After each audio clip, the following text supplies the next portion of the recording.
Shashi Tharoor shares his critical views on these and many more issues. Listen into this exclusive conversation that Shreya Dhonial had with Mr. Tharoor.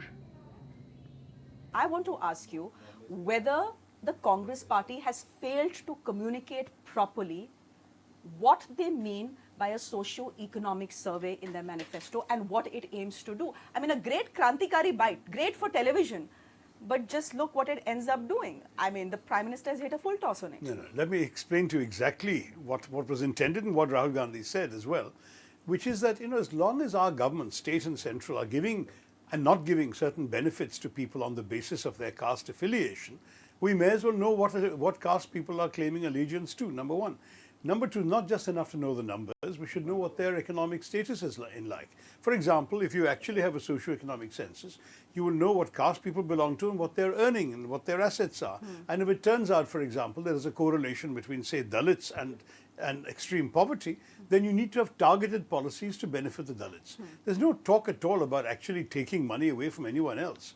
And if it turns out that the Dalits are hugely rich, there's still good arguments for them to get a reservation because they've suffered 3,000 years of discrimination, right? So it's not that there is an automatic policy that's going to follow from discovering what you are and how much you have. But the expression X-ray that Rahul Gandhi used was to say, look, we need to know what the real picture is.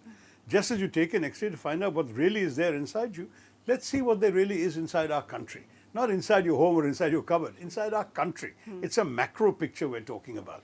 And the Prime Minister suggesting there's going to be some raid on people's things. Look, the same Prime Minister has said this party has been ruling for so many years, has done nothing. This is one of the things we haven't done.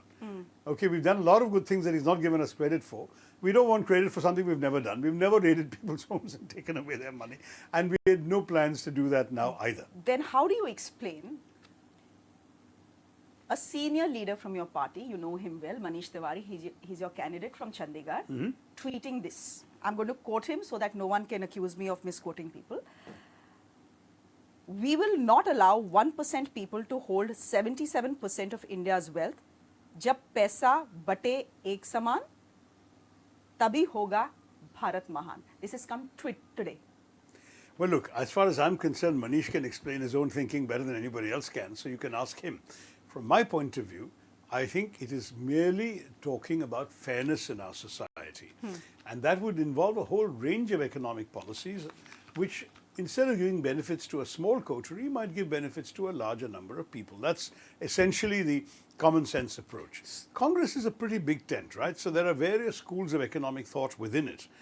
I can say that having served in the Manifesto Committee under Mr. Chidambaram, who has shown us his economic approaches as finance minister on two different occasions, in the 90s as well as in UPA, I can tell you that as far as the Congress party is concerned, many of us have strong faith in ourselves as the party of liberalization.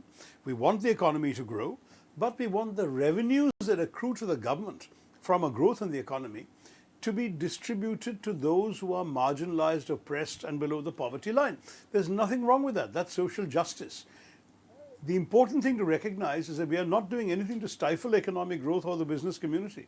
We are the ones who made it possible in the first place under Dr. Manmohan Singh's finance ministry in 1991 and subsequently reaffirmed that under Dr. Manmohan Singh's prime ministership from 2004 to 14.